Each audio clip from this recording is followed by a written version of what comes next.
Chapter 11. The Fugitive Lover. Mr. Ahmed Salah and his beloved daughter Inaz arrived at the Khartoum International Airport after a long trip which took them through Dubai International Airport. Directly from the airport, the father and his daughter took a taxi to the Khartoum General Hospital. Upon their arrival, they learned from the hospital authority that Mrs. Siham Salah was discharged a couple of days ago. Before her discharge, she came out of her long coma, which was caused by a sudden heart attack. She was in stable condition when she left the hospital. The news of Mrs. Siham's recovery increased the happiness of her daughter Inaz and added more joy to her husband Ahmed. On their way home, the father and his daughter stopped at flowers shop and purchased a bouquet of roses and flowers and carried to Mrs. Siham. The so-called Black Crow, Tariq Harun Al-Ajabo, suffered untold numbers of abuses and hardships. For 5 days, he became homeless. From the time he ran away from his beloved Inaz, he became without money and shelter. All his money, passport, clothes, and other belongings were left with his beloved. Inaz always kept his money and documents with her. She treated him as a minor and took care of him as her son. Every month, Inaz received $300 from her father, while Tariq received $500 from his wealthy daddy. But, Tariq never kept a single dollar with him.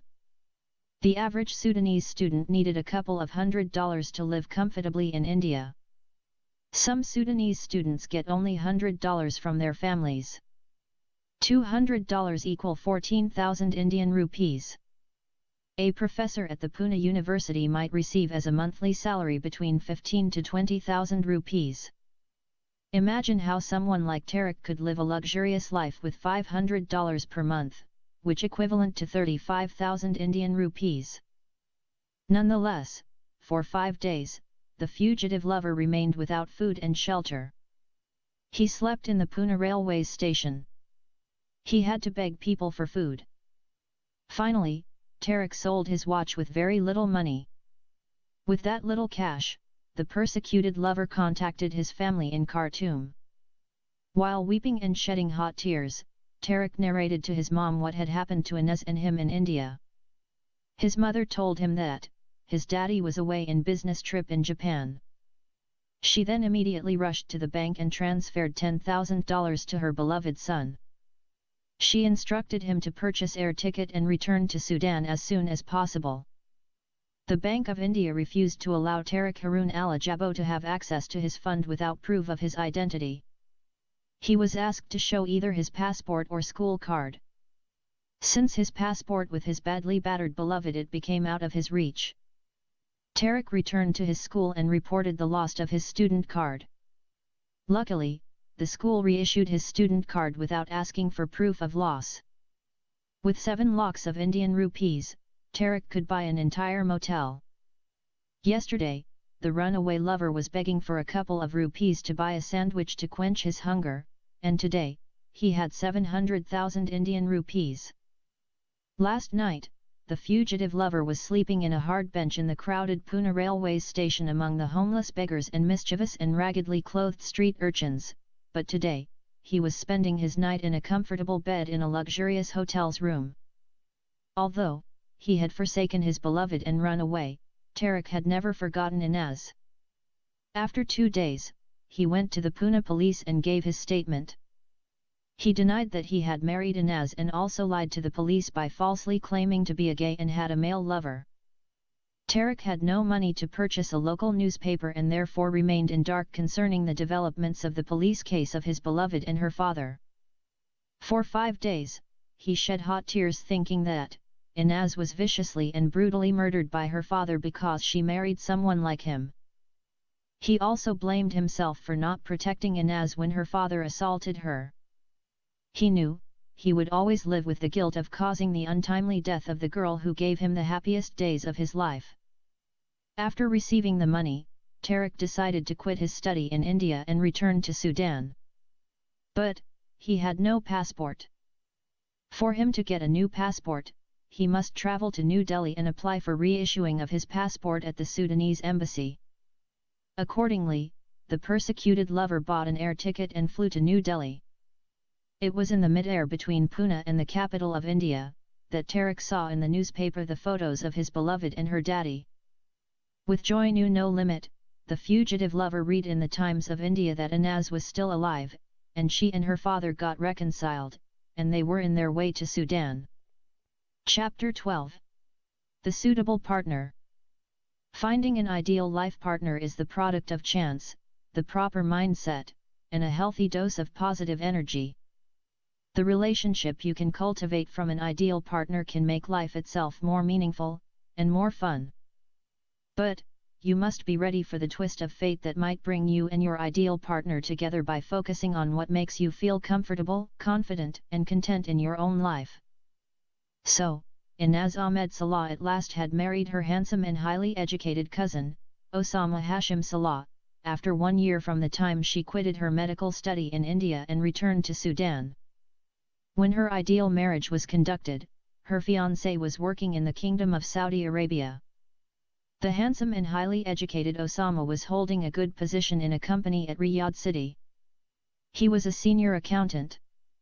Due to his tight schedule, Osama could not come in person for his wedding. It was a common practice among Sudanese who were working in the Gulf states or Saudi Arabia to have their marriages conducted with their life partners without their presence. The father would sign the marriage contract on behalf of his absent son. The Islamic marriage required the girl's wali to sign her marriage contract on her behalf. After all, the consent of the girl isn't an imperative for having her getting married. Osama's father and Inaz's daddy conducted the marriage of their children in a mosque. Soon after that, the beautiful bride Inaz was shipped over to her handsome bridegroom Osama at the capital of Saudi Arabia. Upon her arrival at the Riyadh International Airport, her bridegroom wasn't there to receive her. Inaz had to take a taxi to her ideal life partner's apartment. She even had to wait for a couple of hours before her better half returned home. Finally, Inaz met her handsome cousin after not seeing each other for 3 years. There was nothing in her heart towards him, nor was there any iota of love in his heart towards her. Nevertheless, no one in the entire world had the indisputable right to marry her and claim her virginity except him and him alone. As if she belonged to him by a divine right that granted to him by God the Almighty. Inaz's love for Tariq never died. From the time they were unjustly torn apart at the tracehold of their apartment at Pune City, the lovers never met again. Upon her return to Khartoum, her father sold his house and moved to a faraway area and bought a new residence. He then changed the cell phone number of his daughter and strictly warned her from contacting the son of that Karabi again. For 1 year, Inaz was subjected to a home arrest. Very rarely she went out accompanied by her mother. Therefore, she knew nothing about Tariq's life after she got separated from him on that fateful day, when she got badly hammered by her angry father. Likewise, upon his return, Tariq's parents imposed some restrictions on his movements. Nonetheless, his father allowed him to complete his grade 12. When he got his high school certificate, Tariq was sent to Egypt to pursue his university education. When Inaz flew to her husband at the Riyadh city, Tariq was doing his first-year engineering study at the prestigious University of Cairo. It seemed that, the love story of the unmatchable lovers, the Arab girl Inaz and the African boy Tariq, became something of the past, and a beautiful chapter of love was closed forever. Without interfering in the private life of the newly wedded couple, Inaz and Osama, we would mention in this chapter and the consequent chapters a few things about their ideal marriage life. First of all, the first wedding night didn't go well as Inaz expected.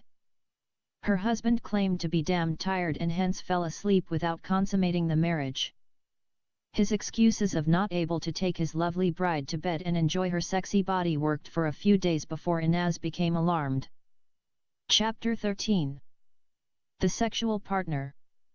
For 2 weeks, Inaz continued to be still zipped, zapped, and sealed virgin. By now she came to know that, her husband was suffering from serious erection problem. No matter how she tried to get him ready for consummating their marriage, she failed. She used her hands, her breasts, her tongue, etc. Her husband's genital organ was not responding to her tender manipulations.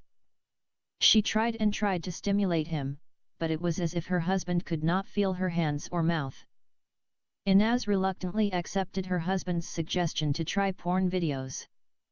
When those hot videos were brought in and played, her husband said he liked and enjoyed what he was watching on the big screen of their TV, but his sexual organ remained cold and soft as if it did not belong to his body. So, even those porn movies didn't work. Eventually, Osama came up with an idea, but Inaz strongly rejected it. He said they should use sexual toys to practice sex. He even went to the extent of proposing to use plastic penis to deflower his bride. Inaz told him, even if she had to remain virgin all the rest of her life, she won't allow him to use his fingers or a plastic penis to break her hymen. When nothing worked, the unfortunate Inaz accepted her kismet in life and continued to live with her ideal husband as brother and sister do. Nevertheless, in her cold bed, Inaz every night remembered the wonderful times she spent with her lover Tariq, in their apartment in Pune city and during their honeymoon in Goa city. She wished she could relive those hot nights again and again. Sometimes, she dreamt of having sex with Tariq. Other times, she imagined him lying by her side and together having those passionate moments. She even regretted that she refused to allow him to deflower her. She wished she could go back in time and space and offer her virginity to the boy she loved with every tissue of her body. Inaz knew and understood that she would not be able to walk out of her marriage life. First of all, Osama was her cousin brother, and if she exposed his sexual problem, that would be a great shame to him and to his family and her family as well. Secondly, if she spoke out, she might not find anyone to believe her, and that including her parents. Thirdly, Osama began some kind of treatment, which he claimed would soon solve his lack of erection. With that hope, Inaz continued her marriage life and remained silent about her sexual partner. Osama had another problem, which Inaz disliked a lot. He had many Saudi friends. Every weekend, 2 or 3 of those Saudi guys would show up and remain socializing with her husband until late night. None of them would bring with him his wife or girlfriend. They would play cards and drink alcohol with her husband. She had to cook a lot of food whenever those friends came in. Inaz suspected that her husband played gambling with those Saudis, but when she questioned him about it, he denied her suspicion. Moreover, Inaz didn't like the way those lustful Saudi men screened her body, whenever she brought food or tea to them. She tried to convince her husband to take the food tray or tea himself, but he always claimed to be so drunk. In that unfriendly atmosphere, the virgin bride Inaz lived for 2 months. By then, she came to the conclusion that she got married to an impotent man and gambler. Even so, Inaz had no way of walking out of that hellish married life. She continued to entertain the possibility that her husband might get cured of his sexual problem. One day, her husband and one of his Saudi friends played cards until very late night. Inaz waited and waited for her husband to get rid of the Saudi man and come to bed.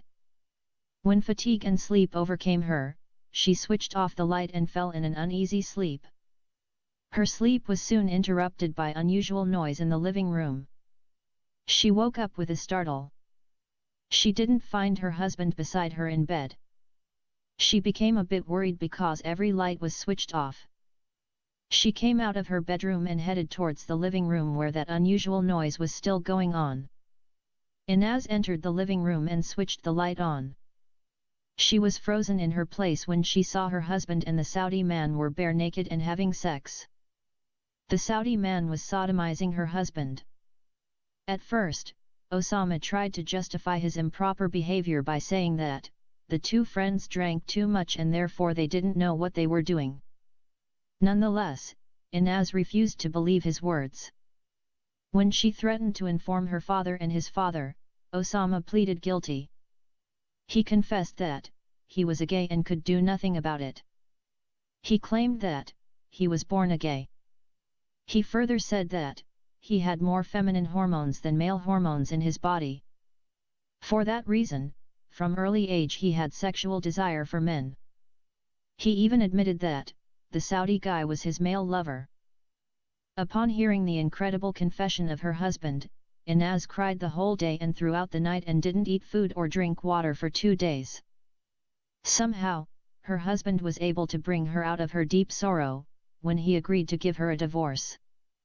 He said, he would send her back to Sudan and after that, he would come in person and divorce her in front of her parents. At first, he said he won't tell the reason of his so soon divorcing his wife.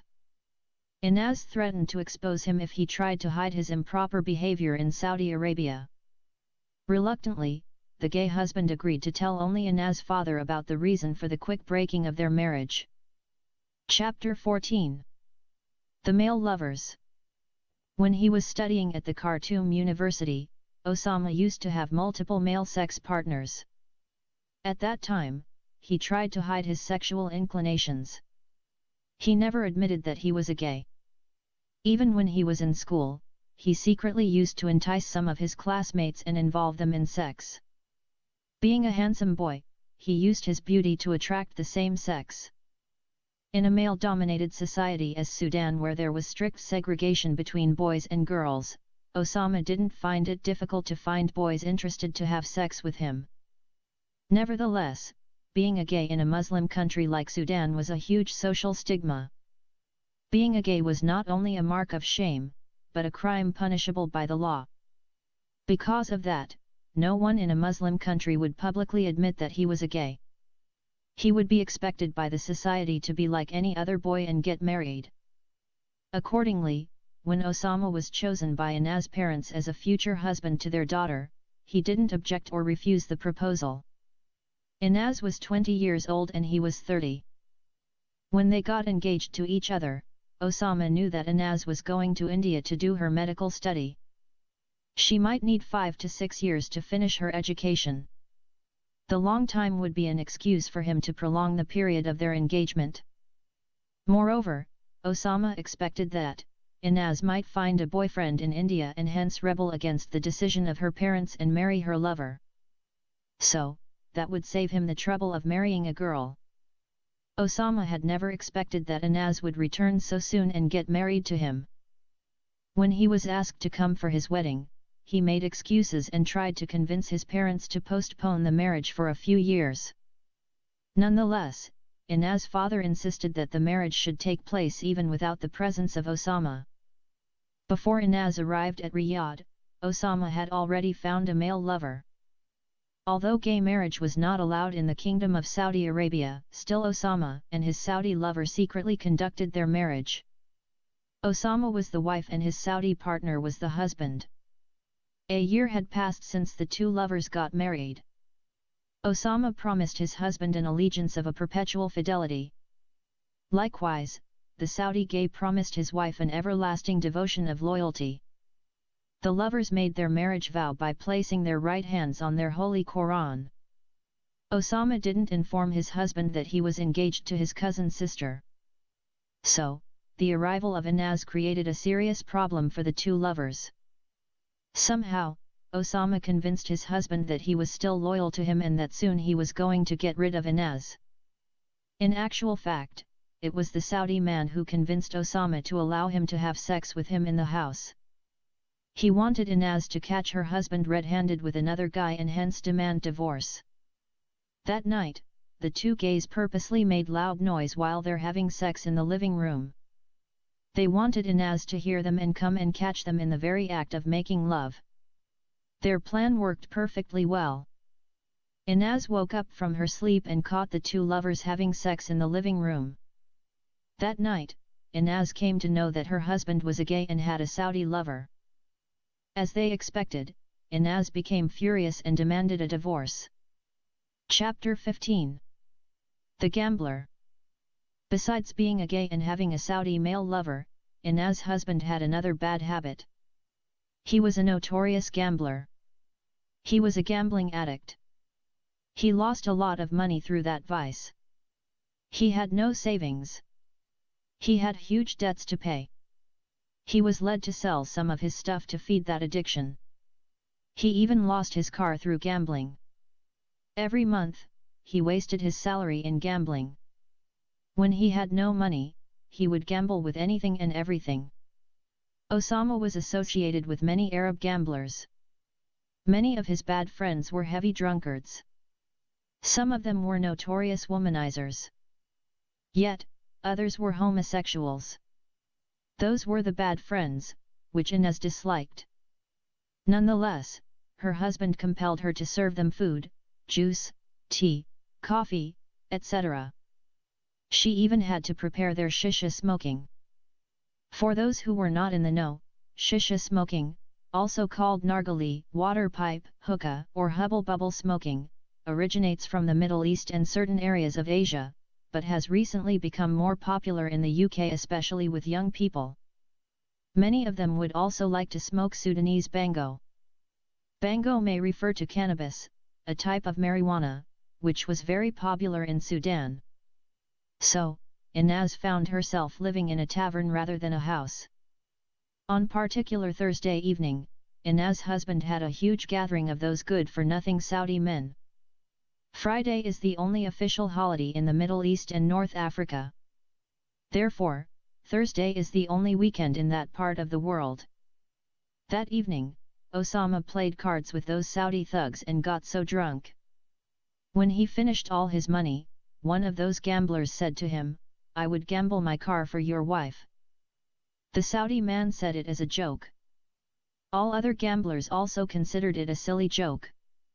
The gambler had a brand new Mercedes car. It was the latest model.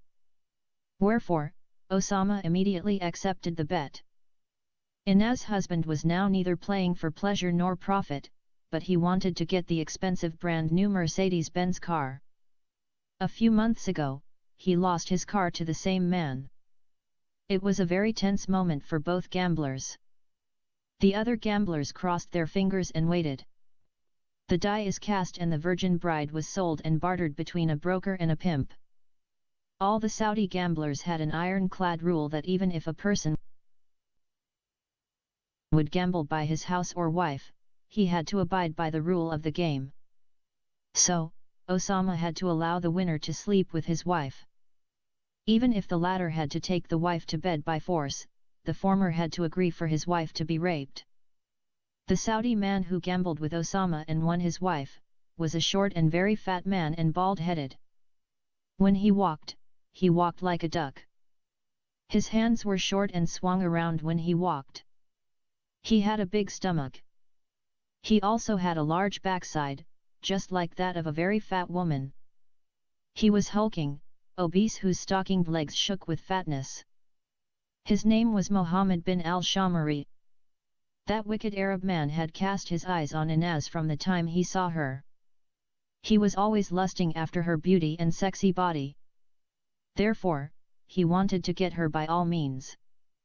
He knew her husband was a gay and had his own husband. So, he understood that the newly married Sudanese bride was still virgin. When he saw Inez, he told some of his evil friends that sooner or later he was going to sleep with her. He even made a bet with one of his notorious womanizers that within 6 months he would fuck her up. He promised to pay the other Saudi guy 5,000 riyals if he failed within 6 months to screw the Sudanese bride up and rob her virginity before any other man would claim it. 5,000 Saudi riyals equal $1,333 US.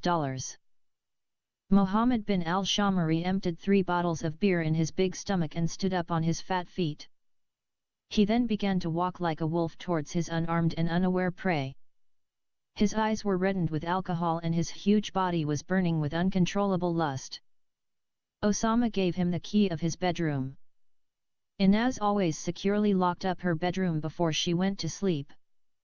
She scared that one of those lustful Arabs might take advantage of her dead drank husband and come and rape her. Only her husband had a key to their bedroom. Mohammed bin al-Shamari unlocked the bedroom door and entered the dark room like a thief in the night and closed it behind him. He then walked slowly to the bed where Inez was sleeping. He was like lion that crept into the cage of an innocent deer. The deer was sleeping, not aware of the danger which was within her reach. Inaz was sleeping on her back and her legs were fully uncovered. Her nightie was rolled up until her waist. The sight of her naked legs and thighs and her small red underwear made the wolf to strip his human clothes and stood fully naked beside her bed. If Inaz would suddenly wake up and see the huge naked Arab man standing before her, she would have mistaken him for a wild beast that broke in her room. And the fear of him might have caused her untimely death. The wolf's sexual desire aroused from lust to madness to mania. He was totally overpowered by his lust. With one hand, he quickly turned over her body and put his other hand on her dress and pulled down the zip. He could now see her shoulders, neck, hips, and big backside. He began to kiss and lick her shoulders and cheeks. He then started to smell her body as the animal smells its female. After that, he stretched his body besides her body and pressed it by his massive body. The heavy weight of his body caused Inaz to wake up from her slumber. Her first reaction was that she was in a horrifying nightmare. She thought either the house collapsed on her or a truck rammed her body down. When the wolf began to bite her lips and cheeks, her mind passed the right message to her. She became aware that somebody was trying to rape her. Wherefore, she broke into a loud screaming. She tried to free her legs and hands, but the heavy weight of the man made her powerless. She continued to scream on the top of her voice. She shouted the name of her husband many times and called him to come for her rescue. The Saudi man was irritated by her shouting. He quickly inserted some of his 5 fingers in her mouth and pressed it against the pillow. Inaz closed up her teeth tightly on his fingers. The man felt her teeth went deep in his fat fingers and reached his bones. The terrible pain caused him to roll off his body from Inaz's body and fell on the floor. Inaz let go of his fingers and jumped out of her bed. She stood up at once and rushed towards the door and opened it. At the door, she found another Arab man stretching his both arms and blocking her escape. Inaz tried to exit out of her bedroom, but the man prevented her. By now the wolf man managed to stand up and ran and caught hold of her waist from the rear. He then put his right hand on her mouth and closed it. He swiftly took a tape from his pocket and sealed her mouth securely closed up. The other man assisted him until the 2 wicked Arabs forcibly dragged Inaz back to her bed. The huge man lifted his big hand up and hit Inaz on her head, rendering her half-conscious. After that, he tore her dress out of her body piece by piece until he stripped her fully naked. He then began to devour her body like a wild beast tearing its prey limb to limb. On that fateful night, the virgin Sudanese bride, Inaz Ahmed Salah, was raped again and again by the evil Saudi man who won her in a gambling bet from her lawful husband Osama Hashim Salah. After she had been subjected to that brutal rape, Inaz fell in coma.